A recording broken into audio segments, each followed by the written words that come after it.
Thanks everyone again for joining us and for coming back on time from coffee. I really appreciate it. I am super excited to be hosting this all-star panel of extremely experienced and well-esteemed folks from the retail sector. I think for myself personally, as well as a lot of people in this room, retail and payments in retail is exciting for a number of very big reasons. I think the first one is that often in payments we work with tons of different style of businesses. Very infrequently do we, as consumers, interact with them. Retail is fortunately one of those spaces where I think, particularly as myself, a frequent online shopper, have very strong opinions about how the journey should look and how those payments should be conducted. And I'm sure all of you do as well. So looking forward to hearing those questions. I think the second reason is that particularly when it comes to margins, I think we heard a little bit from Paulina in the panel previously how thin margins, high order values, complex payment styles makes it really difficult for large businesses operating payment volumes to be able to make consistent return off of their transactions. And I think that is particularly exacerbated in the retail world. And we'll hear a little bit more from our panelists on the dynamics in those payments. And then lastly, I think the retail world and the in-store shopping experience has probably been the area most affected by the world events that we've seen in the last couple of years. And I think would love to hear the speakers' own opinions on how that's transformed their business, the role in that, and how technologies such as Stitch and other providers have enabled them to continue to provide the best-in-class experience for their shoppers, which has become one of the areas and the ways they've started to differentiate themselves. So I want to actually turn it over to them. That's actually, that's more who you're looking to hear to speak from today, and give them the chance to introduce themselves, and then I'll ask a few questions and we'll go from there. So maybe we'll start with you, Enrico. Hello, everybody. Thanks for having me. My name is Enrico. I'm one of the two co-founders of an app called Bottles that in 2020 we sold to Pick and Pay and now head up online omnichannel for the group. Morning. My name is Glen Ross from Adumo Online. I've been in the online card space for 15 years, and I'm currently the managing executive for Adumo Online, which is part of the broader Adumo group. Hi there, I'm Greg. I work for a company called Bash, recently rebranded from TFG Labs. Bash is the omnichannel digital transformation division of the Foschini Retail Group. I have the privilege of heading up the fintech division within that. Payments is a part of that fintech division, and look forward to chatting to you today. Hi, my name's Grant. I'm Paul Roy. I'm the head of product for Superbalist. And I primarily look after 3 different groups, and that's the customer-facing groups, or the customer-facing platforms, our colleague platforms, and then our design teams as well. Awesome, thanks everyone. I think one of the things that I noticed when you went around with introductions was the fact that a lot of you actually didn't start within the main retail business prior to then becoming a core part of how those brands digitize themselves. And so I guess my first question, we'll start with you, Enrico, is what were some of the tough challenges of convincing a corporate infrastructure to invest significantly in online experiences, which of course is laden with political difficulties as well as structural difficulties, and then very lastly technological challenges. You ask your question like I've nailed all those issues here.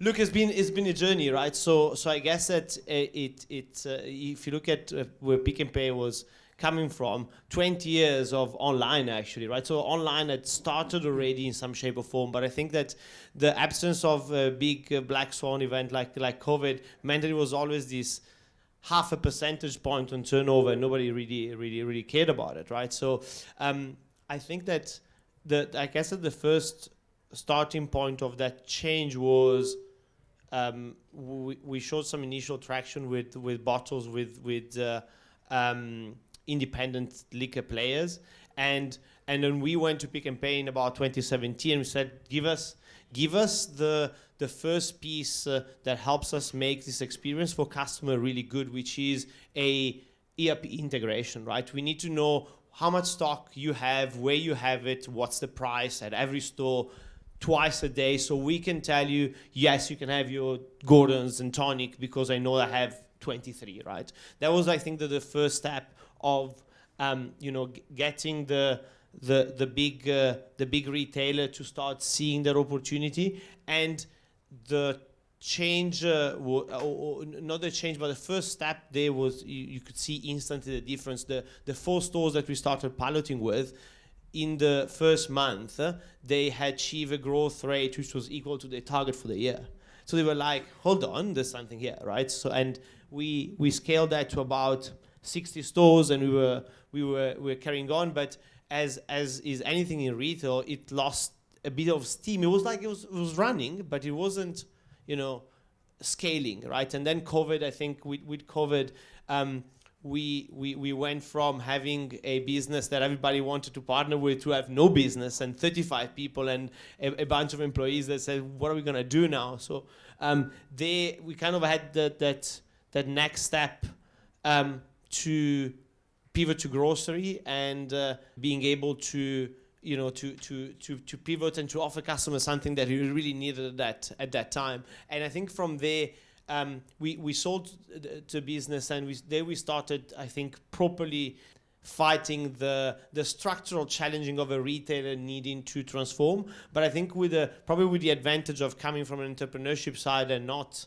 really, not really giving a fuck about like, if you don't like what I'm saying, I'm going, but you gotta deal with these, right? Which I think helps a little bit, right? I think it's a bit of the advantage, I think, of coming in from an entrepreneurship side. And I think that our CEO sees that as an opportunity and exploits us a little bit to help us drive this digital transformation journey, right? He throws in certain meetings where all he wants to do is to ruffle some feathers. So, yeah. No, that's super interesting. I guess I'm curious, Greg, if you have like a similar experience with regards to, craving innovation in this space. I mean, even TFG has rebranded TFG Labs as like the true omni-channel digital experience. And curious, with Bash and going into the fintech world, like whether you think the mission and the values of TFG Labs are actually represented and endorsed by the folks who have to actually seriously change their ways of work in order to accommodate it. I'm curious to hear about your journey as well. Yeah, thanks. I was having a couple of chuckles there as Enrico was talking, because I think we've had similar challenges. Both decades-old businesses with really successful business models in the analog and bricks and mortar world, needing to think differently about digital, needing to think differently about what are the things that help you win at digital. And I guess we've had the fortune of the 2 ex-co-founders of Superbalist joining us recently, forming TFG Labs, turning it into Bash. And the 2 things there that really have stood out for us in terms of what we think is going to transform success is really around that cultural change. Vincent spoke about it earlier, about lip service being paid to customer first. We're really trying to change that narrative within this decades-old retailer. And then the second part of where we're tackling things is from a talent density perspective. The war for us will be won in terms of the talent that we have at our disposal. We've gone out and actively sought to establish a really great recruiter brand as part of that.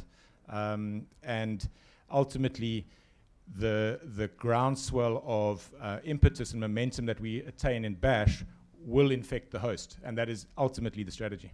Interesting. So you think about it kind of like an insurgency. You must represent and have talent from those spaces to be able to create more of like a homogenous whole on the digital experience. I think that makes a lot of sense.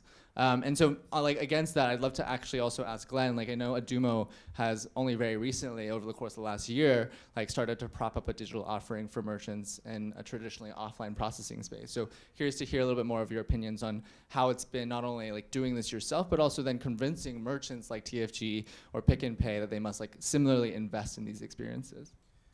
Yeah, I mean it's been a crazy journey, because the Adumo brand is only a year old, but pretty much underneath Adumo Online, you've got a business that established in 2007 has been processing online transactions for a long time. And it's really interesting to listen to both Greg and Enrico. I mean, I remember speaking to a retailer a long time ago, and they said, oh, well, don't worry, online's just another store. So it's actually store number 36, and we're going to treat it in exactly the same way. So it's really good to see how the retail brands have really adopted towards understanding that online is materially different to bricks and mortar, and you need to behave in a different way, and you really need to look different in terms of your way of work.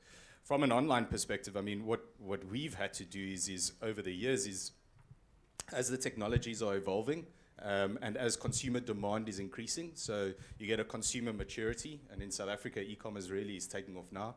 And because e-commerce is taking off now, you've got people that are transacting pretty much daily on a, with an online platform, and their expectations then in terms of what they're getting back from that experience, needs to match the way of life, which is, seamless. It's got to be efficient. It's got to be quick. And for us, over the years, it's really been around making sure that our offering, in terms of the enabler of the payments, either it's in line with whatever the tender type is, and I mean, to Paulina's earlier point, you do have these periods where, you've got a whole bunch of wallets. I mean, I challenge everyone to think back to the Kalahari days, and you think about the 13 tender types that they had that you could pick from. And I mean, that was probably, 2006, 2007. So you get a lot of these things, and they kind of come and go. It's always about trying to remain relevant to the ones that are important at that time. But what's really interesting now is what we've seen being the process of a transaction for retailers is the schemes have really come to the party and are really being dynamic in terms of what they're building now. Because I think they've started to understand that, their traditional rail, the way it looks and the way it operates, can't operate in that way anymore. So we're doing a lot of work at the moment, and I hope Mark's not in the room, but, oh, great. So we're doing a lot of work with Visa at the moment as an example, just in terms of some of their products. Mark, if you want to talk later. But all jokes aside, I mean, we're doing a lot of work with them just in terms of things like their Visa token service, things like their Visa installment service. So they're seeing, buy now, pay later, and they're going and saying, well, some of the challenges that buy now, pay later brings to a retailer, they can actually address. Whether that be cost, margin, having adopted consumer, etc. From that side, the Visa token service. So you're actually starting to build a scenario now where talking to MultiChoice, and I'm sure this will resonate, where you've got cards in vaults that expire, as an example, because you want a card in a vault to promote a seamless checkout. But when the card expires, you require the customer to come back and update it. So being able to update those on the fly and things like that. So for us, it's really around looking at the mechanics and the dynamics that are in the space, working with retailers to understand what their journey looks like, and making sure that we align to make sure that what we're producing ultimately is built for consumer and consumer spend as quickly as possible. That makes a lot of sense. I think matching consumer preference, also enabling them to have as quick and convenient a transaction at till online versus offline is really important.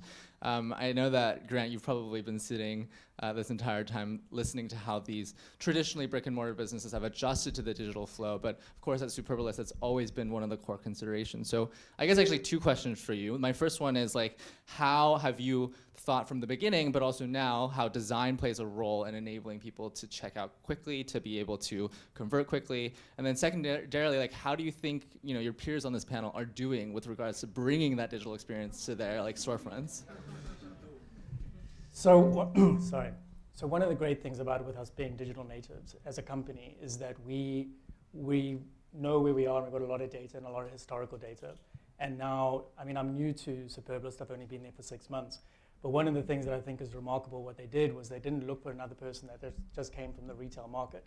I mean, there's plenty of people that they could have looked at. They brought someone like myself who actually comes from a behavioral background. So we can really start to look, and I'm going to get to the design question now, is to start looking at what's the next round of e-commerce. How's behavior going to shift and change? And what do we want to do in the retail and e-commerce space that's going to be fresh and different over the years that are coming? And that's why with design, I think there's a huge weight and impact that I put on the design teams to really get under the skin of the customer so that we can unpack and really get to understand how that change in e-commerce is going to happen. And also if we can start to be the change agent within it. Can we also be the starters? Can we not wait for Amazon? Can we not wait for Gucci or whoever it's going to be to come up with something fresh? Why can't it be us? And why can't it be sooner rather than later? And with regards to the checkout question and the emphasis on design there, is that I really asked the teams to start rethinking around their opinions on conversion, right? Because conversion so traditionally is your number of orders over your number of sessions, right?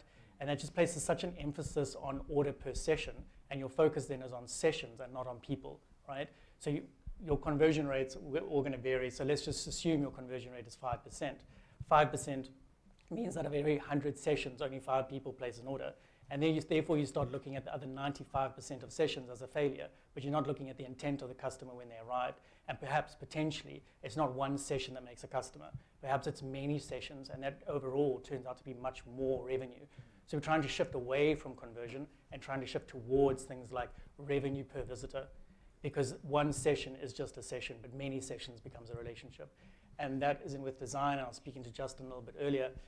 In checkout, and it's a terrible thing to say at a conference like this, but I mean, we have 13 different payment solutions. That is not good for the customer. That's not a convenience, right? That we're just splitting more and more people into decision making and putting that cognitive load on the customer, and we want to reduce that, definitely.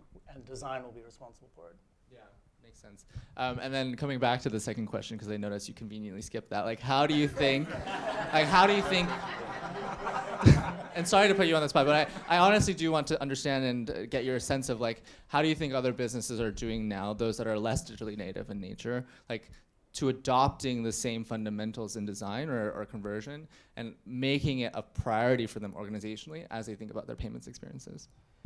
I think a key for a company that is omni-channel is going to be to not treat the two as the same. And so far, there's a lot of that does exist, where they're treating online businesses the same as bricks and mortar, and that's going to trip them up a little bit. Yeah, that makes a lot of sense. Actually, Enrico, I want to turn back to you because this was a discussion we were having right before the panel, which I think is like quite relevant, which is to say, like, I think the first wave of e-commerce has always been to transform like an analogous in-store experience into the digital experience, meaning that there's like product pages, you click them and you like add them to your cart, and then you have like a third-party redirect into a hosted checkout that like completes the order for you. Now I think one of the things you're exploring is like exposing new channels, understanding where digital foot traffic already exists for purchases. And obviously with the exciting partnership with Mr. D, you've thought a lot about where like foot traffic already exists from a digital perspective to be able to convert sales such as groceries. So like would love to hear how you're thinking about not only utilizing your first party platform, but also like partnerships, marketplaces, delivery and fulfillment sites to be able to like really follow the customer and see where their spending habits are to be able to like, you know, address them effectively. Yeah, absolutely. Look, I think that our view, both myself and Vince have a marketing background from Unilever, and one of Unilever's rules was always you can look at consumption and loyalty once your penetration is really high. One of the key rules, penetration is the key metric to get your brand to be bigger, right? And I think in that context, when you look at it in the e-commerce space, you cannot just think of building a wall garden, and if you want online grocery, you must come to ASAP in this case, right? So we started a partnership with Mr. Delivery about 6-7 months ago, and the vision is, if you are a Mr. D customer and you don't want to download another app, why am I forcing you? Can I not build the best grocery experience on the biggest food aggregator app? And that's what we did, and if you haven't seen it, check it out. I think it is a great grocery experience. It's fully branded Pick and Pay, but it's sitting on another platform. And I think that the reality is that at this stage, a lot of people would ask, but aren't you worried about cannibalization and how the customer base is different? I'm like, penetration of e-commerce in South Africa is what, 2%? I don't know.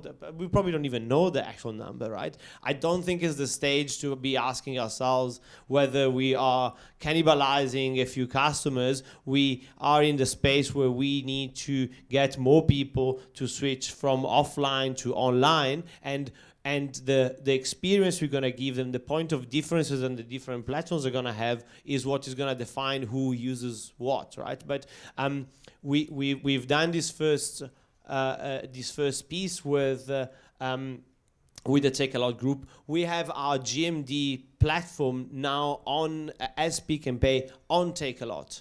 Right, and there is more to come on that, right? I mean, the Pick and Pay clothing is an amazing proposition that is growing dramatically in the market. Why is it not on Superbalist, right? That's the kind of stuff that we're looking at and we're thinking about. And the reality is that as a retailer, if you look at how a retailer operates, is a ton of turnover and very small profit, right? So the reality is you gotta find all the customers you can wherever you can and grow your business that way. We have the retail rails, right? We are a very big retailer with a very good fulfillment structure, and we ultimately want to be not only the grocery but the retail underlying store fulfillment rails across the most important categories in the market. Yeah, makes a lot of sense. I think one of the observations there is that like the interaction with the customer and the brand is like distinctly different in an offline versus an online world, where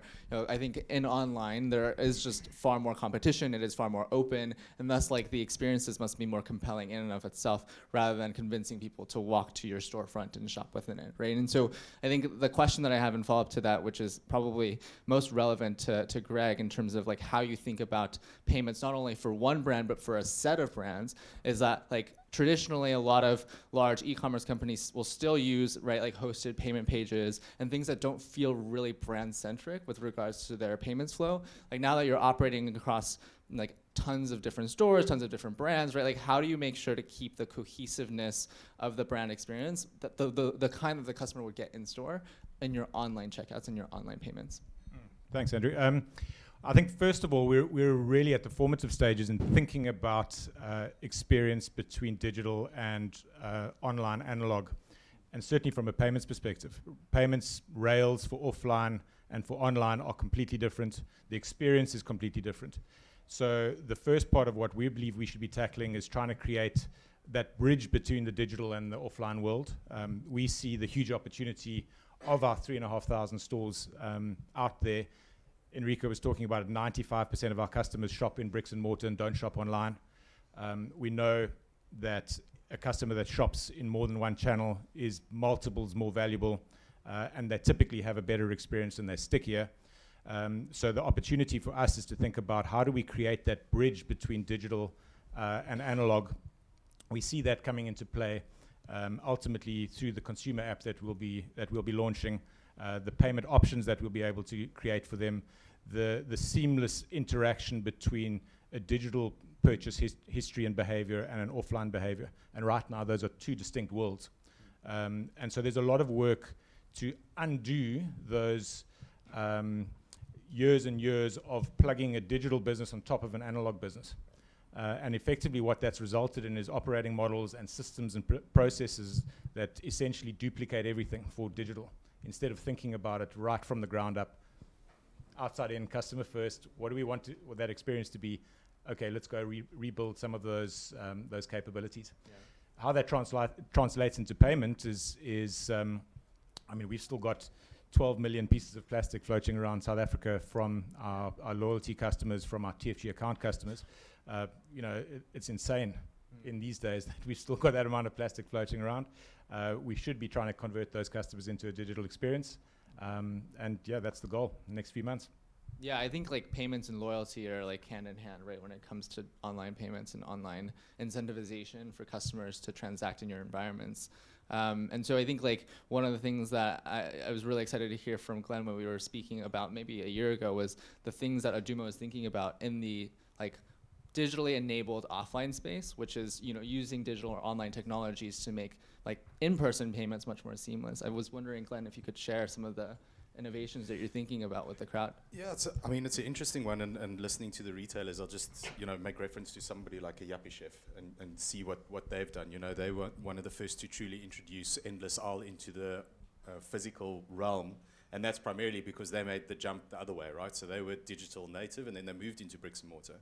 And one of the key things that they did was they went and they said, what we're going to do is we're going to have 10% of our SKUs in store, but you can pay for 100% and you'll get delivery the next day, because all they did is they used their online warehouse then to go and fulfill into their online channel. So, I mean, when you look at scenarios like that and understand what that dynamic looks like, and then you come back into a business that's in principle multi-channel, not omni-channel, because omni-channel, it gets thrown around quite a lot, but it's quite interesting, like what is it actually? But when you come into a business that you've got multi-channel, all of a sudden what you see is you see the opportunity to, even though the experiences and the engagements look a little bit different, but actually the ability to start to have the same tender type prevalent in both online and in store. So we were quite lucky in the business that we're in. We could start to do some testing with a particular tender type in Namibia, so it was quite a nice soft launch, and it's primarily been an in-store tender type. We working towards putting it online. We start doing some stuff, and some of the data elements that are coming back, it's going to explode, because all of a sudden they've got this captured audience, and you're saying to them, here's another place that you can spend. And it's another place that you typically don't need to commute towards, because that's the other thing, right? You always got to make the commute, so you can go and do that as well. So that's some of the stuff we're looking at. So some of the learnings in terms of what the starting of the merging of the two channels is potentially going to look like, and then how we go about truly understanding how we can replicate payment technologies across multiple channel. Because, you know, to Enrico's point, it's not ideal when you're doing all of these integrations, and we heard like 350 within multi-choice, a crazy number, and you can only use it in one channel. That's not ideal either. You know, you want to be able to replicate that over multiple channels, and you want, to Greg's point, you want someone that, you know, has now got an affiliation with a form of payment to be able to use it across as many of your channels as possible. So that's where we're thinking in terms of that and the enablement of that.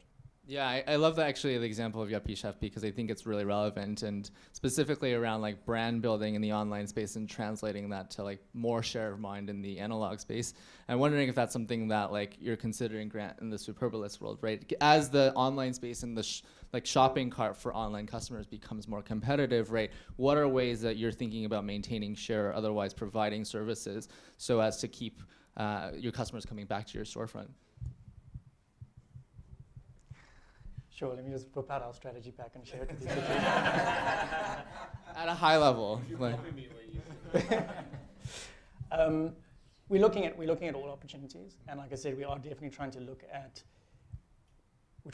what we can do to make our digital experience the best, obviously, and everyone would be doing the same, right? Yeah. So that's really important for us, is that if we are digital native, we really need to say, well, we've got 5 years head start. How are we using it? And make sure that we can stay ahead of the curve.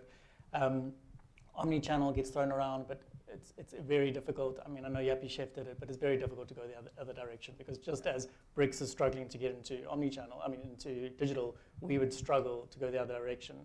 You know, the big thing of why Superbalist and Takealot Group is large is online, and why we do well is because we can offer these significant offers and discounts because we're not paying for bricks. Right. Now, if we want to go the other direction, that's difficult for us, right? So we really just having to try to look and be good at and be the best at what we do.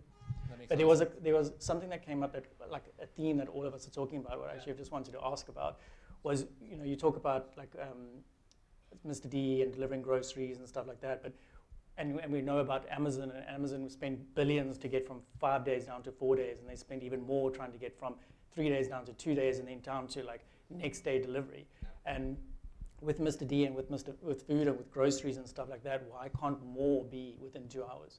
Do you know what I mean? Can't we start looking at more stores as fulfillment centers, as opposed to just being another omni-channel, rather being actually a fulfillment center? Yeah, I guess that is an interesting question, and one that I'm probably not qualified to speak on. So I'm curious to hear, like, from the former Bottles perspective, but now in like Pick and Pay ASAP, curious to think about whether or not like just optimizing the payments transaction is like enough, right? You obviously have to have fulfillment in line with people's expectations to have the sort of instant gratification that folks have in store, right? To be able to offer parity against the offline experience. So how do you think about fulfillment and logistics as a key part of the online journey for someone like Pick and Pay? Yeah, look, so we actually had quite an interesting setup, right? So the online structure before Bottles was into the Pick and Pay fold actually moved away from store fulfillment into dark store fulfillment, because at the time, because you are 0.05% of the business, nobody cared about you, right? And you call the store and say, hey, you have 5 orders, and they say, I don't care, I have 100 customers here, I'll pick it when I pick it, right? And the problem with dark store fulfillment model is exactly what you say, like going from 2 days to 1 day is a massive expense, and it's actually unfeasible. It's just plain out unfeasible that I can deliver same day a basket from Brackenfell to Long Beach, unless I'm going only for that specific order, which makes absolutely no sense, right? So we moved to a complete store fulfilled model, because we can do orders in 60 minutes, right? So, and that's, I think, the beauty of store fulfillment. It's helping, you know, the stores in terms of continuously bringing turnover at a time that I guess it helps your previous question, right? Is stop having the situation where the retailer's body is rejecting the new online organ and having a place where they work together. And I think it really helps. On your payment question, for me, there's something that you were saying earlier, that it's less about just offering new payment methods in online and the seamless transition between offline and online, which is omni-channel, if you like, is what really I think that's really a key piece to unlock the opportunity, right? Is being able to pay for your grocery and for other things that they didn't have in the store but that you wanted, or walking into the store with and paying with your app because your card is already there, right? As opposed to having to whip out your card and do something else, and your smart shopper is already linked, so you tap your ASAP app and your smart shopper is scanned and your payment is completed. And on the other side, something else I think you were saying about your shopping history, right? And that's the other part of it, is like from December or Jan, any new customer walking into Mr. D will and registering with the smart shopper will have the entire shopping history uploaded. It's your top 300 items. They're already there. We know what you shop. Here it is. Make it easy for the customer. I'd like to add to some of those things, because it's really interesting seeing the difference between an FMCG retailer and where there's obviously really high frequency and challenges around that kind of express or 60 minutes or 2 hour delivery versus our model. We've got a combination of centralized warehouse fulfillment as well as store fulfillment that takes place. In some cases, up to 40% of the revenue of a store is from online orders. So there's that kind of symbiosis and symbiotic relationship between what online is driving, and it might not be customers into the store, but it's revenue into the store. We've also got the opportunity for customers to go and collect in store from digital orders that they've placed. And orchestrating that entire piece is incredibly complex. It's incredibly costly. So it's similar. We're doing the similar thing in fulfillment as we're doing in the payments ecosystem. Is if you really want to be good at it, our view is that you really need to own as much of that as possible. And with partners, obviously, I mean, it's not possible to do it without partners. But if you own the orchestration elements, you can slowly start chipping away at those inefficiencies that cause customer frustration, but also that cost you as a retailer. And so both from a logistics perspective, but also from a payments and financial services perspective, we're looking at it very, very strongly through that lens, trying to figure out which are the right pieces to own, how much of the orchestration can we be in control of, and then which are the right partners. And I think those things are quite critical for us. That makes a lot of sense. I think there's also a lot more like risk in payments online versus offline, right? Like if you think about the types of transactions that are actually happening online, the fact that people aren't seeing the items before they purchase them, right? And understanding the true intent to buy. I'm curious to understand both from Grant's perspective as well as then Glen's from a like operating returns, operating refunds. Like it's not just the first journey with the buyer that needs to be high stakes. It's also the fact that you need to please them if they have like operational issues that will cost you money. So I'm curious to hear a little bit more about how you design not only the sort of inflow journey from a money movement perspective for purchases of items, but also make it easy for customers to transact seamlessly with you, even if they don't want the thing that you're trying to sell them. Yeah, so we changed our thinking around the checkout process. So I think I mentioned it earlier how people originally they look at the checkout funnel from start of a session to payment success, right? We've had to kind of change our thinking around that as well and start looking at the return as part of the cycle, because in online originally we're trying to fight up against returns, right? So just get returns down. But we realized like with online shopping, people buy, try on at home, send back. And we said, okay, well, let's stop swimming against that and start leaning into it and see how we can be better with that. And that just meant a much slicker and smoother returns process. So we've spent a significant investment in our returns process to make it as simple and smooth as possible, almost frictionless.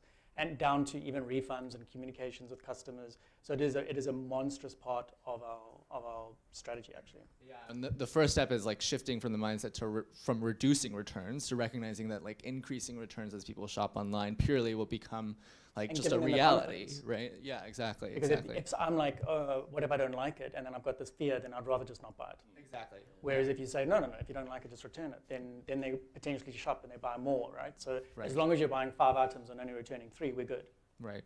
Yeah, that makes a lot of sense. And how does like enabling that online journey become like your responsibility, Glenn? Like in terms of how to support refunds, returns, like how do you manage that across multiple channels, multiple stores, given that you're in the offline world where some returns can be held as well as in the online world where there's fulfillment as well? So let me talk to the first part, which is about 3D Secure and some of that stuff, right? So in terms of a process, it's one of our responsibility to our merchants or to our customers is really to support them to ensure that their customers can make the payment, right? So the end customer is really front and center. So as an example, we know with 3D Secure, you get a lot of different outcomes. So you get a fully authenticated transaction, or you get an attempt, or whatever the case may be. And each of those bring a different element of risk for the retailer to accept, right? So obviously fully authenticated, none, and then it kind of wanes as the indicators change. But the important thing is to be able to continuously engage with the retailer to say, look, this is the shopping trends that we're seeing. This is, as an example, I mean, with 3D Secure, you've got scenarios where certain countries, issuers in certain countries, do not partake in the program. So, you know, if I had to say to an online retailer, do you want to take a card from the US or do you want to take a card from Nigeria?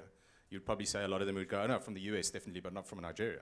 The reality is a Nigerian cardholder is probably more secure to trade with than a US-based cardholder, because the US haven't implemented 3D Secure as the issuers where the Nigerian issuers have. So it's important for us to be continuously sharing information. So that's the first piece in terms of that. And then again, just with everything, you know, one of the things that I'd said to the team recently was, and we were talking about, we do a lot of stuff in the travel space. And we had one of our merchants come to us and say, listen, one of our cardholders, they did a transaction on Amex. It was 189,000 Rand that he needed to have refunded. And, you know, the ticket had come in and I just happened to stumble across it as it came through. And I said to the team, in responding to this, just remember that it could be you that's waiting for 189,000 Rand to hit your bank account. Because it wasn't, you know, there was a bit of a process because it was an Amex card. But I think what's important is making sure that you've got systems in place that all of that's really efficient, really quick, really strong APIs that are robust and work into the acquiring banks to make sure that whether it's an authorization that needs to be reversed, because I know a lot of the guys, they'll authorize at time of transaction and then settle later. So whether it's an authorization that needs to be reversed or a refund that needs to be done, it needs to be quick, efficient, API-driven, and effective. Cool. Thank you so much. I'm getting the signal that I don't have time for questions, but maybe one, if there is any burning question from the crowd, we can quickly take one if there is one. Awesome. Hi, I'm Sarah from Chipper Cash. I'm just curious around most of you in terms of the buy now, pay later. I know that's implemented on Takealot, it's implemented on Superbalist. I know that it has a huge uptake, but what is your default rate like and how do you deal with that on those payments? I actually don't have that stat locked away over here, so I can't really share that, but yeah, it's a big consumer driver and the utilization is extremely strong.